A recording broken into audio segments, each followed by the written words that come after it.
I woke up on the cold marble floor of a hotel ballroom with a chandelier spinning above me like a broken carousel. My ears were screaming. My mouth tasted like copper.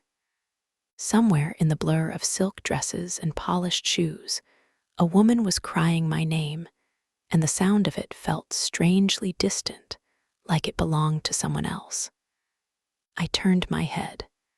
Pain detonated behind my right eye. That's when I saw it, a heavy bronze decorative urn, the kind placed on reception tables to signal wealth, lying on its side about 3 feet away. One curved edge was dark and wet.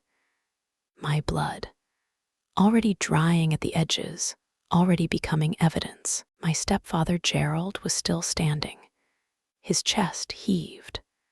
For a moment, his expression was unreadable, suspended somewhere between shock and defiance, neither one fully winning.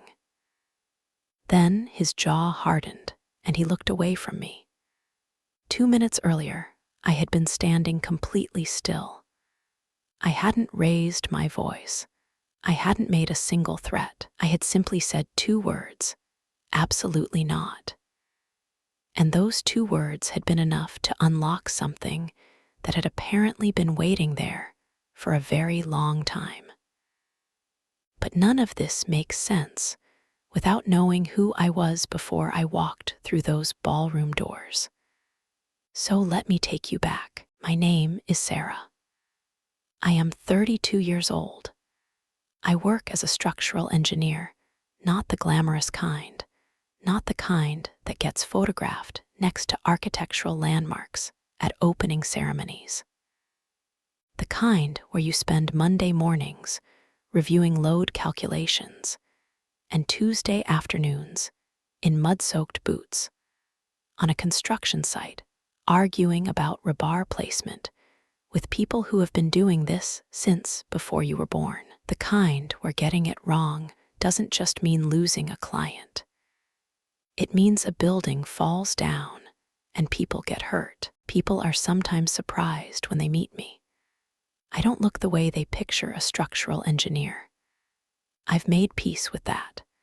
I don't build things to impress anyone. I build them because there is something deeply satisfying about creating something solid and true in a world that resists both. That instinct came from my grandmother, Nadia. She was a seamstress who worked out of a back room in her small house. Not a studio, not an atelier, just a room with good north light and a work table she'd had since before my mother was born. Every stitch she made was deliberate and exact. She didn't rush. She didn't cut corners. When I was 9 years old, sitting on a stool beside her watching her work on a winter coat for someone's daughter, she said something I have never forgotten. Whatever you make it so it lasts. At the time, I thought she was talking about stitching. Now, I understand she meant everything. She passed away when I was 21. She left me almost nothing, a few pieces of jewelry, some cooking equipment, a pot she'd had for 30 years, and a narrow strip of undeveloped land on the outskirts of the city. Just over an acre. Uneven terrain, poor drainage, half-dead scrubby trees, the kind of property that makes real estate agents visibly uncomfortable. The deed was accompanied by a handwritten note in her careful, small script. Do something good with this. My family's reaction was immediate and unanimous. My stepfather Gerald said the land was a liability, and I should sell it before the property taxes became a problem. My mother Diane nodded the way she always nodded when Gerald spoke. Not quite agreement, more like compliance that had become so habitual it resembled agreement from the outside. My half-sister Brooke, who was 17 at the time, and primarily interested in things that were immediately useful to her, said nothing. She rarely weighed in on matters that didn't involve her directly. I kept the land. For the next 4 years, I built on it in my spare time. I am an engineer by training and by instinct, so before I poured a single footing, I spent 6 months studying. I took courses in residential construction. I read building codes the way other people read novels, carefully, annotating the parts I'd need to reference later, going back to reread the sections I'd misunderstood the first time. I talked to plumbers and electricians and framers until I understood every system well enough to work alongside professionals, and, in some cases, to do the work myself. I made mistakes.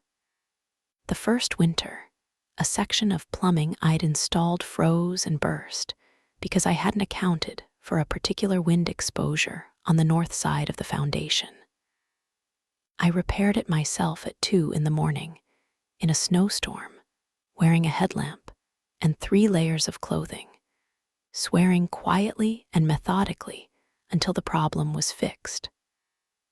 I slept on a friend's couch for 8 months so I could put my entire salary into materials. When a contractor I'd hired for the electrical rough-in backed out midway through, citing a more lucrative project he'd taken on, I got licensed as a homeowner contractor and finished the work myself over 3 consecutive weekends. There was a Saturday in the 3rd year when I was alone on the site, framing an interior wall, and I stepped back to look at what I'd done that day, and something happened that I don't have a precise word for. Not pride exactly. Something quieter than pride. The particular satisfaction of seeing something exist that didn't exist before, and knowing that you made it happen through sustained attention and effort over a long period of time, knowing that no one can look at this thing and say, someone helped her. My family never visited the site. Not once during the 4 years of construction. Not at the completion. When I told my mother it was finished, she said, "That's wonderful, Sarah," in the tone people use for a child's drawing, vaguely impressed, fundamentally unmoved. Gerald said something about whether I'd looked into the resale value of the area. I locked my own front door for the first time on a Thursday evening in November, and I stood in the hallway in the quiet, and I thought, this is mine. Completely, permanently, legally, entirely mine. That thought felt structural, like a beam clicking into place. I should tell you something about my family's dynamics, because they matter for what comes later. Brooke and I have different fathers. Mine left early enough that I have no real memories of him. Gerald entered our lives when I was 6 and Brooke was 3. He was warm and attentive with Brooke from the beginning. With me, the relationship was civil, never unkind exactly, but consistently provisional, as though he was waiting to see whether I'd earned something he hadn't decided to offer yet. I don't say this with bitterness at this point in my life. It's simply what was true. Brooke grew up understanding, without anyone ever saying it directly, that she was the one people worried about. Not because she was weak, but because the adults around her had established early that her comfort was a priority. When things went wrong for Brooke, people mobilized. When things went wrong for me, I handled it.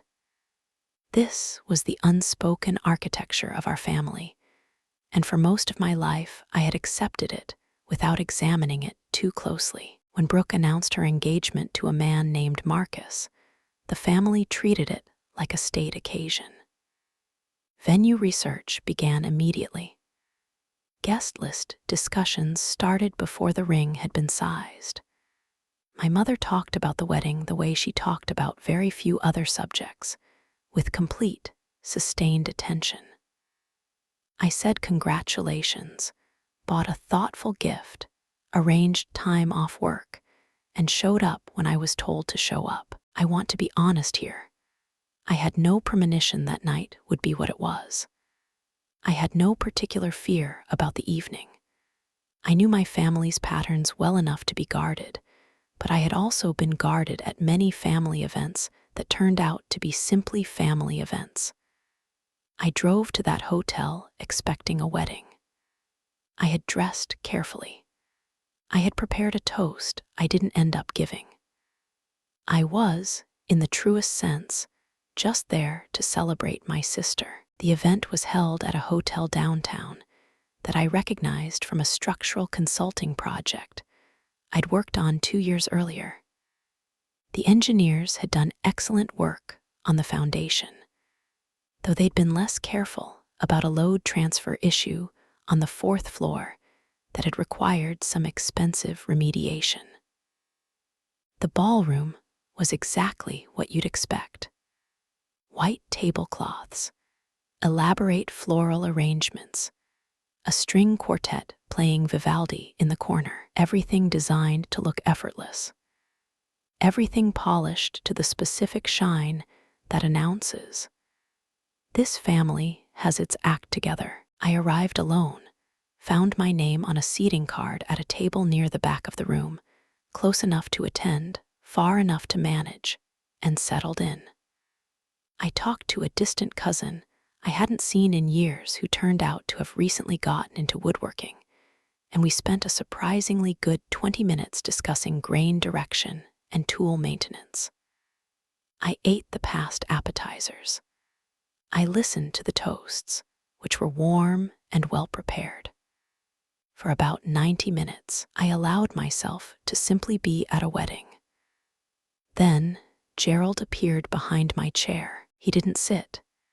He stood with one hand resting on the chair back, a posture that looks casual but functions as the physical equivalent of writing your name on something. He looked out across the room and said, "Big night for the family. Brooke looks happy." I agreed with him. She did. My mother materialized in the empty seat beside me. Her event smile was on, wide, practiced, warm in a way that was technically accurate, but didn't quite land. She put her hand briefly over mine. "We need just a few minutes," she said. "Nothing serious." I knew with absolute certainty that it was serious. Gerald kept his voice low, and even the tone he used when he wanted something to sound like a conversation between reasonable adults. He said that Brooke and Marcus were starting fresh. They needed stability. A foundation, and yes, I noticed that word. They needed a foundation. I already had a house. More house than one person strictly needed, living alone, traveling for work the way I did. A simple paper transfer would relieve me of the maintenance burden, allow them to take over the remaining payments, and give Brooke the security she needed for this new chapter. I looked at Gerald carefully for a moment. Then I asked, "And where would I live?" He and my mother exchanged a look.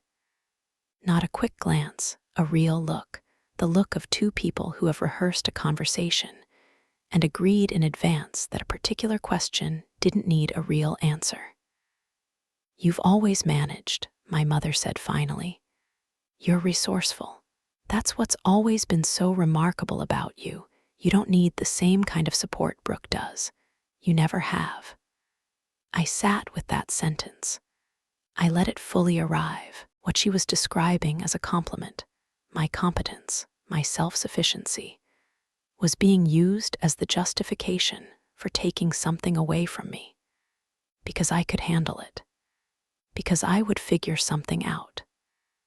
Because the house I had spent 4 years building with my own hands, and my own money was, in their accounting, simply an asset available for reallocation to whoever in the family had demonstrated greater need.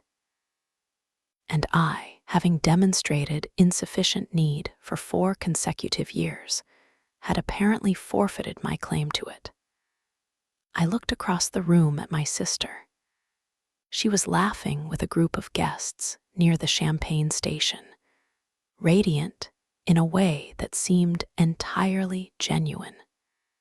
She had no idea this conversation was happening, or so I believed then. What I know now is more complicated. I thought about the night the pipe burst. I thought about 8 months on a friend's couch. I thought about the specific sound my front door lock makes when it catches. A small, solid sound I have never gotten tired of hearing. "No," I said. My mother's smile rearranged itself. "Sarah, let's not be reactive." "I'm not being reactive. You asked a question, and I'm answering it." Gerald leaned slightly closer, dropping his voice further. "Everything you have connects back to this family. Your education, your opportunities. Don't pretend you built everything out of nothing." "The land came from Grandma Nadia," I said. "The house I built with my salary over 4 years. I'm not pretending anything about anything." The couple at the adjacent table had gone quiet. I was aware of being noticed, and I didn't adjust. I kept my voice even and my hands still. "If you walk away from this conversation," my mother said, and there was something different in her tone now, something with an edge beneath the warmth, "you should understand what that means going forward, for your relationship with us, for holidays, for the way things work in this family." "I understand what you're saying," I said. "My answer is still no. It will always be no." I picked up my bag. I stood. I thanked them for dinner sincerely, because I was raised to be polite and old habits are persistent, and I turned to leave. I counted 4 steps before I heard Gerald's chair scrape hard against the floor. I turned on instinct, just enough to see his face, the social face gone. Something underneath it, raw and disbelieving and entirely disproportionate. The expression of a man who has never been told no by someone he spent years categorizing as manageable. He'd grabbed the bronze urn from the table's centerpiece. I learned its weight later, when it was entered into evidence and someone read the number into the court record. His arm was already moving before I fully processed what I was seeing. There was no warning, no shout, just the displacement of air. Then the floor. It came back in layers. Sound first, a high-pitched ringing that felt like it was coming from inside the walls, then light, too white and too close. Cold marble pressed against my cheek. My shoulder had taken the first impact. My head had caught something on the way down. When I tried to move, the room tilted dangerously, and I had to stop and breathe through it. Someone was shouting. A woman was crying. A voice over an intercom said something about security and medical assistance, and then a shadow moved between me and Gerald, and I heard a voice say, with complete, quiet authority, "Enough." It was Marcus, my new brother-in-law. He was still wearing his wedding boutonniere. He'd placed himself directly between Gerald and me, standing with the deliberate stillness of someone who has made a decision and intends to hold it without drama. Gerald started to speak. Marcus didn't move. He simply stood there, looking at Gerald with the focused calm of someone assessing a structural problem, identifying where the failure is, calculating what it will take to prevent further damage. "Step back," Marcus said. 2 security guards arrived. One took Gerald by the arm. The other was on his radio. My mother hovered at the edge of the circle, hands clasped, face twisted, not in concern for me, I noticed, but in a particular kind of panic I recognized. The panic of someone watching something public go wrong. They brought a stretcher. As they lifted me, the room tilted again, and the chandelier lights streaked across my vision. I caught one last clear image of Brooke standing near the wedding cake, with both hands pressed over her mouth. Her eyes were wide, but she wasn't looking at me. She was looking at the guests, at the phones that had already appeared, at the room full of witnesses. and the way the evening she'd planned so carefully was very publicly, very irreversibly falling apart. The paramedics were efficient and calm. They asked my name. I gave it. They asked what happened. I said. Someone struck me from behind with a bronze decorative object. One of them, a young woman with very steady hands, asked if I knew where I was. I told her the name of the hotel and the approximate square footage of the ballroom. She said, "Okay, good." I understood that meant I was probably going to be all right. At the hospital, they confirmed a concussion, possible hairline fracture along the orbital ridge, pending imaging that came back the next morning. 6 stitches above my right temple. They gave me a printed list of symptoms to watch for and told me to come back in 48 hours for a follow-up scan. I was lying in the hospital bay counting the ceiling tiles, a habit I have when I'm trying to stay calm, the same way I count structural elements when I walk through a new building, when the curtain moved and Marcus walked in. He'd removed his tuxedo jacket. His bow tie was gone. He stood in the doorway for a moment, making sure I was real and present before he came the rest of the way in. "I should have stepped in sooner," he said. "You stepped in," I said.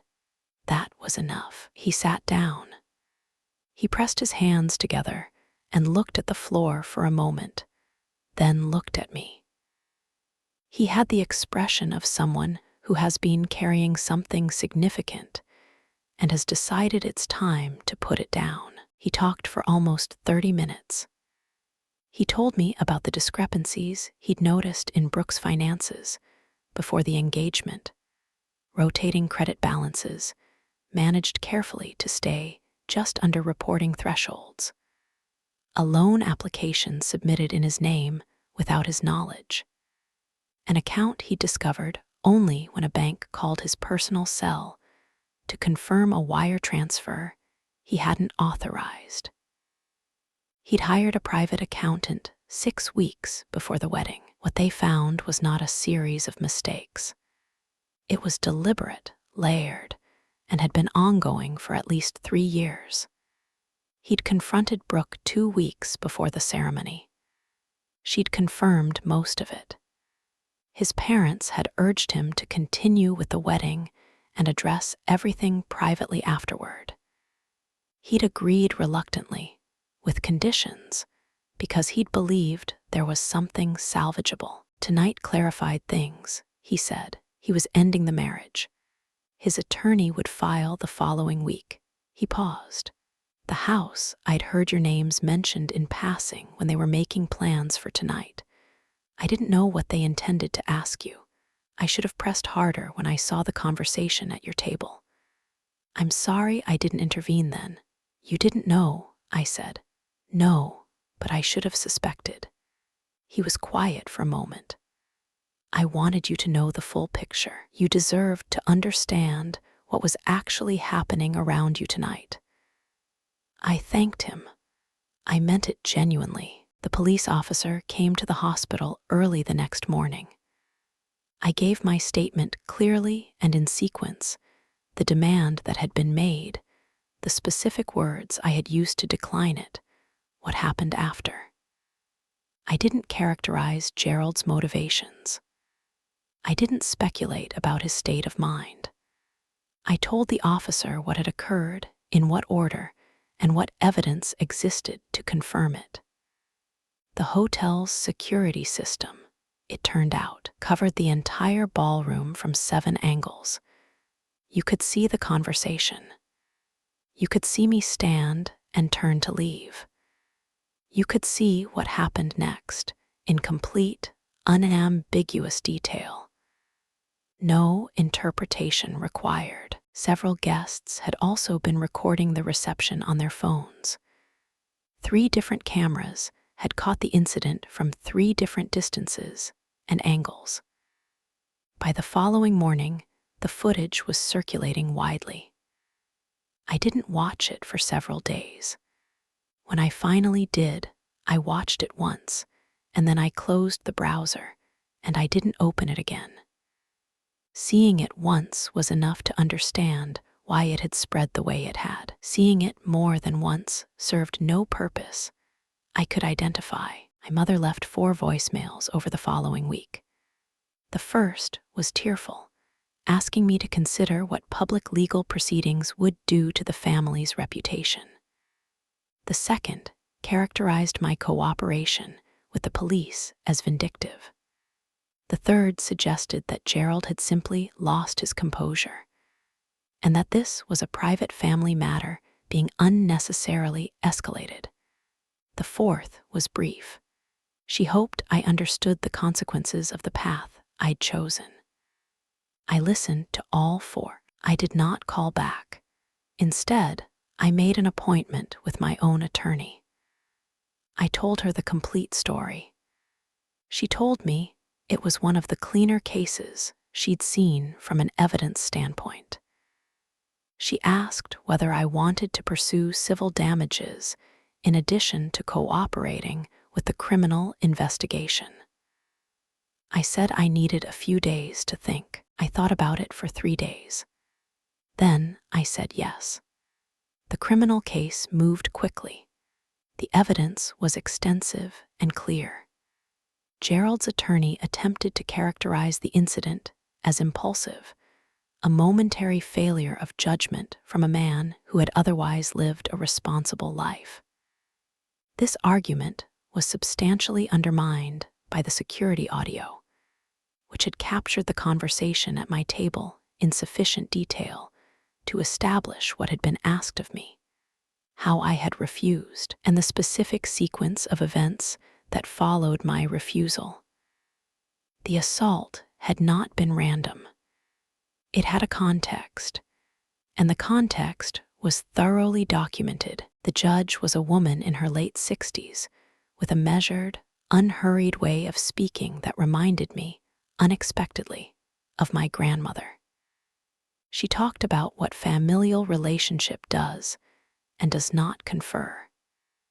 She talked about the distinction between expectation and entitlement. She talked about the particular wrongness of harming someone not for doing something, but for declining to give something up. Her sentences were precise and clean, the way good structural calculations are precise and clean, everything load-bearing, nothing wasted. The sentence included supervised probation, mandated counseling, and a suspended jail term conditional on full compliance. It was not dramatic. There were no gasps in the courtroom, no outbursts. Just a ruling read into the record that said, "This happened, it was documented, it was wrong, and here are the consequences." I sat with my hands folded and my back straight, and I felt something leave my body. Not anger. I hadn't felt much anger throughout any of this, which surprised people who heard the story. But tension, yes. A particular kind of chronic tension I hadn't fully recognized until it was gone. The background tension of someone who has spent years waiting for the next thing to be asked of them, the next demand, the next renegotiation of what they owe. The civil case settled quietly. The amount was not large by some measures, but it covered my medical expenses and then some. More significantly, it covered the remaining balance on my mortgage. I own my house outright now, free and clear. The deed says my name and nothing else. The months that followed were ordinary in a way that took some adjusting to. I went to work. I solved problems. I came home. I made a list of deferred maintenance tasks on the house and worked through them one by one on weekends, in the particular piece of working alone on something that is genuinely yours, not borrowed, not provisional, not subject to renegotiation. A colleague named James started leaving coffee on my desk on Tuesday mornings. He didn't explain it. I didn't ask. Eventually, I started leaving coffee on his desk on Thursdays. One afternoon, he laughed and said, "So this is officially a thing now, I guess." I said yes. Apparently it is. It is a small thing. It has mattered more than small things are supposed to. Brooke sent one text message about 4 months after the wedding. It read, "I hope you know this wasn't what I wanted." I read it twice. I set my phone face down on the kitchen counter and went back to what I'd been doing. I have not responded. What the message asked of me, interpretation, benefit of the doubt, continued connection, is work I'm not certain is mine to do. Not yet. Maybe not ever. I'm still deciding. My mother and I have not spoken. That situation remains open, unresolved, like a calculation I haven't completed. I approach it the way I approach any analysis I haven't finalized, carefully, without forcing a conclusion before I have sufficient information, aware that an answer reached too quickly is usually wrong. What I know with certainty is this: I am 32 years old. I am a structural engineer. I own a house I built with my own hands on land my grandmother left me because she believed I would do something good with it. I defended that house without raising my voice in front of witnesses, in a room full of recording devices, and on the record. No one can take it from me now. Not legally, not morally, not in any way that would hold. Every morning I wake up in that house. I lock the front door behind me when I leave. I unlock it when I come home. That lock makes the same sound it has made since the Tuesday evening I installed it 7 years ago. Grandma Nadia said, "Whatever you make it so it lasts." The house is still standing. So am I. And that, it turns out, was the whole point. If you've ever had to protect something you built from the people who expected to inherit it, drop a comment below. And subscribe, because next week's story is one I've been waiting to tell for a long time.